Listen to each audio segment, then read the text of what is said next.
Alright, so beautiful windy day here in Wyoming. Closest town I think is Saratoga. Anyway, I'm going to try to do a watercolor. There are a lot of beautiful fall colors here and the clouds are kind of interesting. So I'll probably keep the horizon somewhat low. I've taped down some Arches watercolor paper onto a piece of plexiglass here. If you guys watch this channel, you know I'm primarily an oil painter, but when I travel, I like to do watercolors. Just really portable and easy to work with.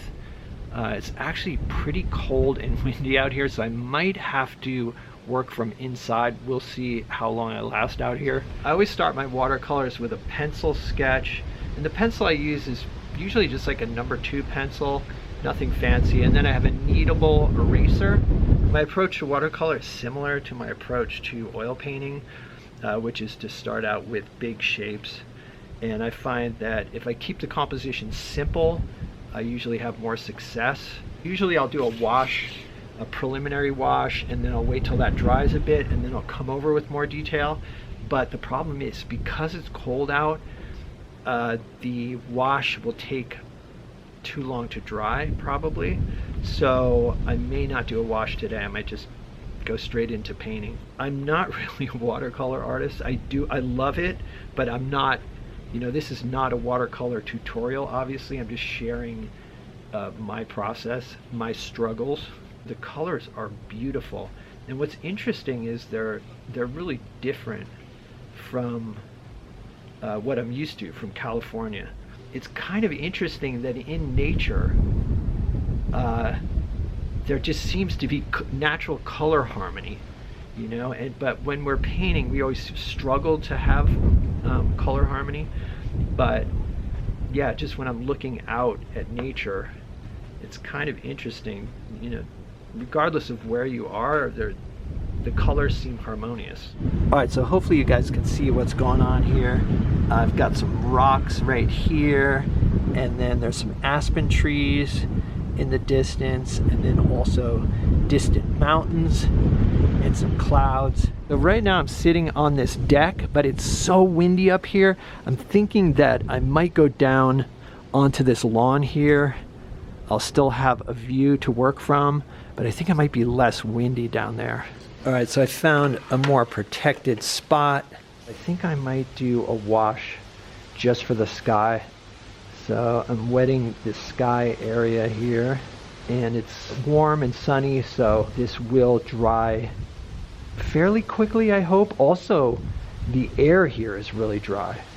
There are going to be some really light areas in the sky, but they've actually got a blue tint to them, so I'm just adding a bit of ultramarine here.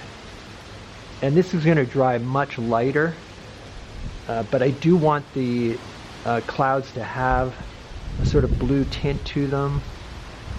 The paper actually has a slightly yellow tint to it, so that's a good starting point for the sky. And then for the bottom portion here, I'm going to kind of go with a yellow ochreish color. I mix yellow ochre, some burnt sienna, and also some cadmium yellow hue, I think it is. I can't even remember actually what colors I've got on my palette. And I usually bring extra tubes of paint, but I forgot them on this trip. But I have enough already loaded in my tray that I think I'll be okay. I'm using a pretty big brush. It's a #6. It's kind of a mop, and it's a Princeton Neptune.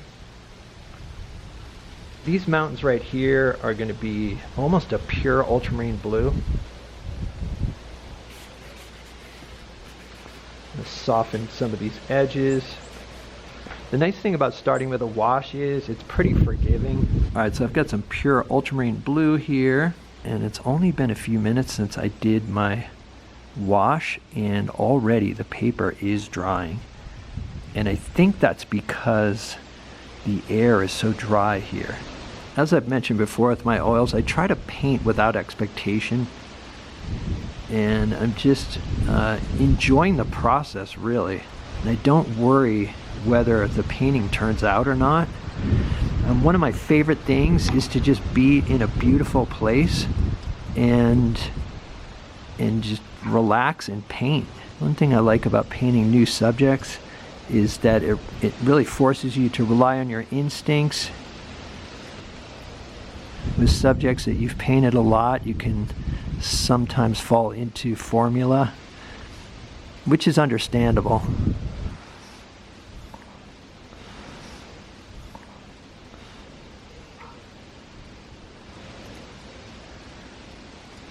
One of my favorite things about watercolor is how unpredictable it is, especially for me, because I just don't have a lot of control.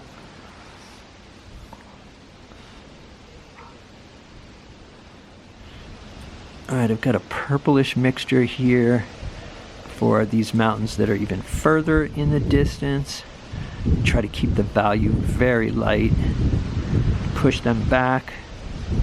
For the mountains, I'm using a different brush. It's a little bit smaller. This is a Princeton Heritage, and it's a number 12. All right, I've gone back to my big brush here, and I'm using Winsor blue now, which is more of a blue-green, so this kind of replaces my phthalo blue. And I want to be careful to leave spots for some little clouds, but I do want there to be a nice gradation from a darker blue down to a lighter one. And like I say, I want to leave some spots for some random little clouds. The fact that the paper dries quickly is really challenging. I'm trying to have more water in the mix as I go lower in the sky. I'm trying to keep the edge wet so that I don't get any lines. With watercolor, I really am kind of out of control. But I do like that. I feel like magic happens when you're slightly out of control. I often say that the magic occurs where chaos meets control. If I'm too controlled, the painting can often be boring. That's one of the things I like about plein air painting. It's just, you are always slightly out of control. Okay, there we go. All right, for the dark portion of the clouds, I've got a mixture here of ultramarine blue and a touch of Payne's gray. And I want to make sure that this mix isn't too dark, so I'm adding a bit of water. I think I'm going to use the mop for the big cloud up top, and then just add a few spontaneous marks and not overthink it. Let's see, maybe one at the edge here, and then maybe something up at the top. Again, I'm just trying to create an interesting abstract pattern. There are a bunch of clouds right here over the mountains. I think I'm going to make those a little bit darker. For the clouds on the horizon, I think I'll use a smaller brush. Actually, that looks a little too dark, so I've added a bit of water. Trying to work quickly. I want to leave highlights on these clouds.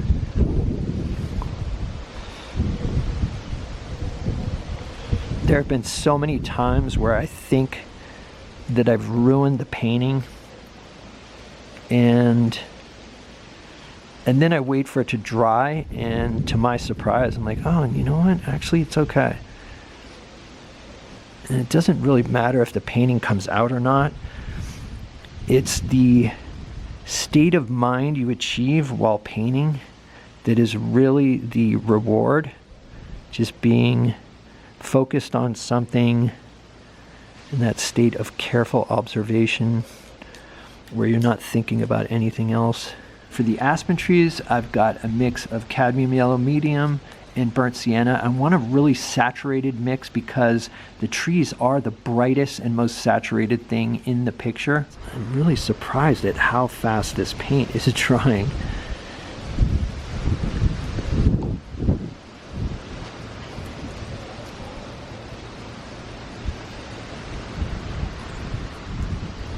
With watercolor, I'm painting from light to dark, but occasionally I'll do something out of sequence because I want these trees to stand out as the most colorful object in the scene. I'm painting them as saturated as I possibly can, and then I'll key the rest of the painting to these trees. And there are a few off in the distance here as well. Okay, in the foreground there are a few green shrubs. All Alright, so for the grass, I've got a grayed down mixture. I'm not even sure what this is. There still is a lot of yellow in it, and there's also some burnt sienna in there as well. Alright, for the rocks, I'm going to use a warm gray. It's almost bordering on being brown. And I'm leaving little bits of light on the top of the rocks. This is my first time in Wyoming, and it's just beautiful. The folks here are telling us that we really lucked out because usually by this time of year there's already snow.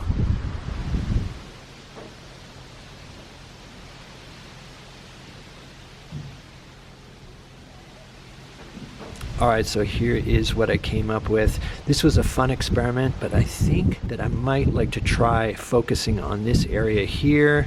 Maybe make the aspen trees a little bit larger, because I like the relationship between the aspens, the mountains, and these clouds. So it could be nice to do a zoomed in version. This painting here was done in Boise, Idaho. This is the Boise River. I just figured I'd show you this one as well. Alright, so I hope you guys enjoyed this video. Let me know what you think in the comments. If you'd like to see some extra videos and help support the channel, there's a Patreon link down below. It's a Patreon support that helps keep me making these videos, and it's much appreciated. Other than that, stay creative. I'll see you guys in the next video.